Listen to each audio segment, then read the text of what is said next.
जीवं जीवं दव्वं जिणवणवसहेण जेणनीतिष्ठं देविन्दविन्दवन्दं वन्दे तं सर्वदा शिरसा। द्रव्य संग्रह का मंगलाचरण करके आज हम गाथा 13 का अध्ययन करेंगे।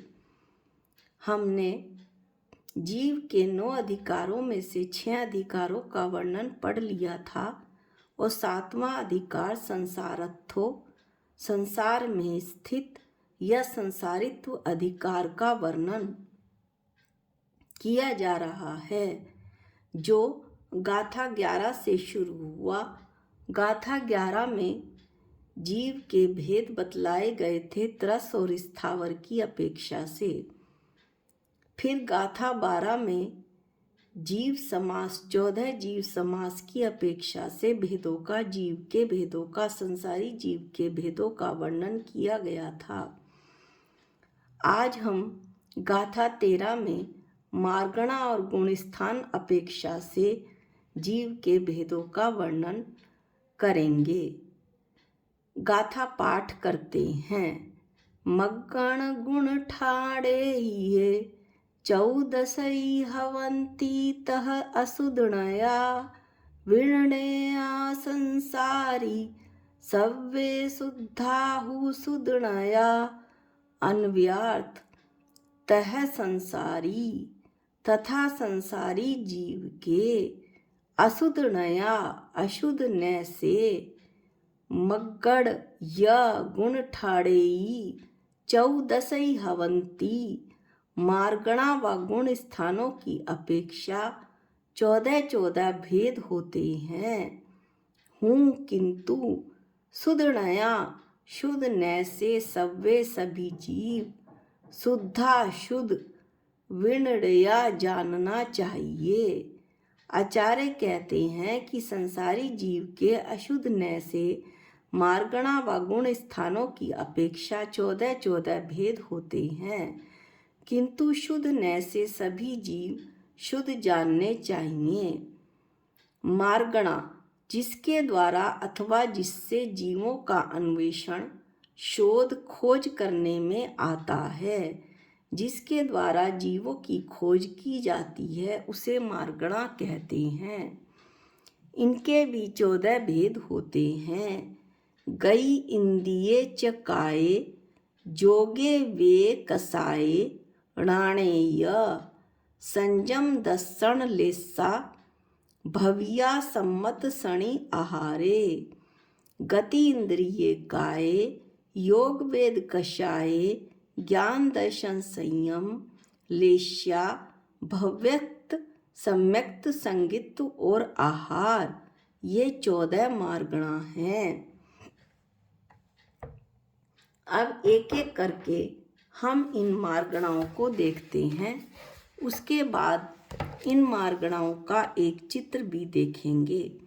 गति, जीव 4 गतियों में से किस गति में हैं? जैसे हम मनुष्य गति में हैं, मच्छर त्रियंच गति में है आदि। एक भव से दूसरे भव में जाने को गति कहते हैं। इंद्रिय, एक इंद्रिय से लेकर 5 इंद्रिय तक 5 इंद्रियां हैं। जैसे हम 5 इंद्रिय जीव हैं, मच्छर 4 इंद्रिय जीव है आदि। काय, काय 2 प्रकार की होती हैं, स्थावर काय और त्रस काय। एक इंद्रिय जीव स्थावर और 2 इंद्रिय से 5 इंद्रिय तक तस्काय होते हैं। हमारी त्रस्काय है। योग, 3 प्रकार के योग होते हैं, इनके भी 15 भेद हो जाते हैं। मनोयोग 4 प्रकार का होता है, सत्य मनोयोग, असत्य मनोयोग, उभय मनोयोग और अनुभय मनोयोग।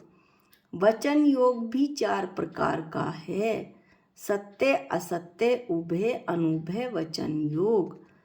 काय योग भी 7 प्रकार के होते हैं, औदारिक, औदारिक मिश्र, वैकरिक, वैकरिक मिश्र, आहारक, आहारक मिश्र और कारमाण।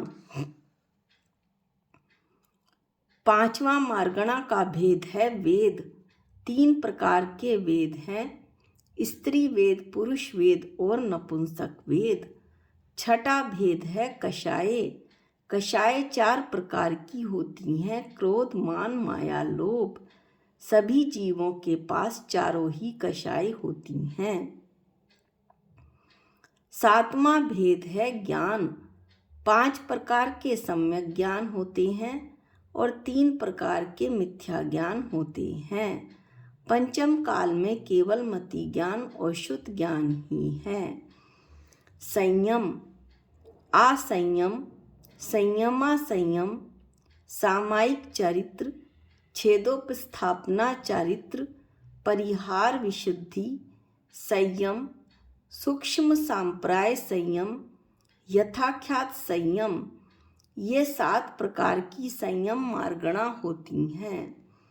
दर्शन, 4 प्रकार के दर्शन होते हैं, चक्षु दर्शन, अचक्षु दर्शन, अवधि दर्शन, केवल दर्शन। हमारे पास 2 प्रकार के दर्शन हैं, चक्षु और अचक्षु दर्शन। 10वां भेद है लेश्या। लेश्या 6 प्रकार की होती है, कृष्ण नील कापोत, पीत पद्म शुक्ल। इसमें से पहले की 3 कृष्ण नील कापोत अशुभ होती हैं और अंत की 3 पीत पद्म और शुक्ल शुभ होती हैं। 11वां मार्गणा का भेद है भव्य। 2 प्रकार के जीव होते हैं, भव्य और अभव्य। जिनमें अपनी आत्मा को सिद्ध बनाने की शक्ति होती है वे भव्य जीव होते हैं और जिनमें नहीं होती वे अभव्य जीव कहलाते हैं। 12वां है सम्यक्त मिथ्यात्व सासादन। सम्यक मिथ्यात्व उपशम, क्षैपशम और क्षयिक, ये 6 प्रकार की सम्यक्त मार्गणाएं होती हैं। प्राप्ति के समय सबसे पहले उपशम सम्यक दर्शन होता है। यदि सामान्य से कुछ समय तक बना रहता है तो वो क्षैपशम सम्यक दर्शन होता है। वर्तमान में यही सम्यक दर्शन उपलब्ध है, क्षयिक सम्यक दर्शन इत्यादि नहीं होते। 13वां भेद है संगी। 2 प्रकार के जीव होते हैं, संगी और असंगी। जैसे हम संगी हैं, जो शिक्षा, क्रिया, उपदेश, आलाप को ग्रहण करता है वह संगी है और जो मन रहित जीव हैं वो असंगी होते हैं। आहार 14वीं मार्गणा और आखिरी मार्गणा है आहार। इसका अर्थ होता है कि जो अपने शरीर के योग्य पुद्गल वर्गणाओं को ग्रहण कर रहा है उसको आहारक कहा जाता है। मनुष्य जीव जब मनुष्य मरकर उसकी आत्मा एक गति से दूसरी गति में जाती है तब बहुत अल्प समय 1, 2 अथवा 3 समय के लिए वह अनाहारक होता है जीव, अन्यथा वह आहारक ही रहता है। इन 14 मार्गणाओं की एक पिक भी आप देख लीजिए जिससे और अच्छे से समझ में आ जाएगा। 14 मार्गणा दिखलाई गई हैं, गति इंद्रिय काय, योग वेद कषाय, ज्ञान संयम दर्शन, लेशा, भव्यत्व, सम्यक्त और संगित्व मार्गणा और इसके बाद आहार मार्गणा। इसके बाद इसी तरह से हमने 14 मार्गणा के चित्र भी देख लिया। इसके बाद हम गुण स्थान की अपेक्षा से जीव के भेद का वर्णन करेंगे। गुण स्थान मोह और योग के निमित्त से आत्मा में होने वाले परिणाम का उतार चढ़ाव अर्थात तारतम्य रूप अवस्था विशेष को गुण स्थान कहते हैं। ये 14 होते हैं। इन 14 गुण स्थानों को हम एक एक करके पढ़ते हैं। पहला गुण स्थान है मिथ्यात्व। मिथ्यात्व प्रकृति के उदय से तत्वों पर अश्रद्धान रूप परिणाम होना मिथ्यात्व गुण स्थान कहलाता है। दूसरा गुण स्थान है सासादन। सा प्लस आसादन अर्थात सम्यक्त की विराधना से युक्त जो होता है वह सासादन कहलाता है। प्रथम उपशम सम्यक दृष्टि के अनंतानुबंधी क्रोध मान माया लोभ, इनमें से कोई भी एक कषाय के उदय होने से जीव सम्यक्त से छूट जाता है और मिथ्यात्व प्रकृति का उदय होने से पहले जीव सम्यक्त से तो छूट गया है। सम्यक्त से छूटने के बाद मिथ्यात्व प्रकृति का उदय होने से पहले सम्यक्त से छूट गया है, लेकिन मिथ्यात्व प्रकृति का उदय नहीं हुआ है। इसमें जो बीच का समय के जो परिणाम जीव के होते हैं वह सासादन गुण स्थान कहलाता है। मिश्र सम्यक मिथ्यात्व। सम्यक मिथ्यात्व प्रकृति के उदय से जीव के तत्व विषय संबंधी श्रद्धारूप व अश्रद्धारूप ऐसे दोनों प्रकार के श्रद्धान होते हैं। उसे मिश्र अथवा सम्यक मिथ्यात्व गुण स्थान कहते हैं। जैसे दही और गुण के मिश्रण का स्वाद होता है। अविरत सम्यक्त दर्शन मोहनीय की 3 और अनंतानुबंधी की 4 ऐसी 7 प्रकृतियों के उपशम 6 अथवा 6 उपशम के सम्यक्त सहित और प्रत्याख्यानावरण क्रोध मान माया लोभ, इनके उदय से जीव के व्रत रहित परिणाम को अविरत सम्यक्त गुण स्थान कहते हैं। यानी कि जो 7 प्रकृति हैं, दर्शन मोहनीय की 3 और अनंतानुबंधी की 4, उनका तो उपशम 6 और 6 उपशम हो जाता है, लेकिन अभी प्रत्याख्याना वरण क्रोध मान माया लोभ का उदय है, इसलिए जीव के व्रत लेने के परिणाम नहीं होते हैं। देश विरत अप्रत्याख्याना वरण क्रोध मान माया लोभ, इनका उदय न होने से ये जीव हिंसा आदि 5 पापों का एक देश स्थूल रूप से त्याग करता है। उसे देशव्रत गुण स्थान कहते हैं। ऐसा जीव त्रस जीवों का घात नहीं करता, परंतु स्थावर हिंसा का त्याग न होने से इस गुण स्थान को संयमा संयम गुण स्थान भी कहते हैं। छठा गुण स्थान है परमत विरत। प्रत्याख्याना वर्ण कषाय के उदय के अभाव में पूर्ण संयम तो धारण किया है, परंतु अभी संजलन और 9 कषाय कर्म के उदय से संयम में दोष उत्पन्न होने से प्रमाद रूप परिणाम होते हैं। इसलिए इस गुण स्थान को प्रमत विरत गुण स्थान कहते हैं। दृष्टांत में 6वें गुण स्थान वृत्ति मुनि के आचरण में प्रमादवश लगे अतिचार आदि दोष। मुनि 6वें व 7वें गुण स्थान में अंतर्मुहूर्त काल में कई बार उतरते चढ़ते रहते हैं। इस समय में 6वें गुण स्थान में आने पर आचरण में दोष उत्पन्न होवे ही, ऐसा कोई नियम नहीं है। 7वां है अप्रमत विरत। संजलन कषाय के मंद उदय होने से होने वाली अवस्था को अप्रमत विरत गुण स्थान कहते हैं। अपूर्व करण। करण का अर्थ है परिणाम। पहले कभी भी प्राप्त ना होने वाले अपूर्व परिणामों को धारण करना। ऐसे परिणाम जो पहले कभी प्राप्त ना हुए हों, अपूर्व, जहाँ चारित्र मोहनीय कर्म का उपशम अथवा क्षय करने के लिए उत्तरोत्तर अपूर्व परिणामों का होना, उसे अपूर्व करण गुण स्थान कहते हैं। 9वां गुण स्थान है अनिवृत्तीकरण।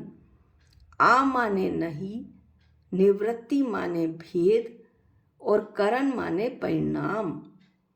जहाँ समसमयवर्ती मुनियों के परिणामों में भेद नहीं होते हैं, उस परिणाम को अनिवृत्ति गुण स्थान कहते हैं।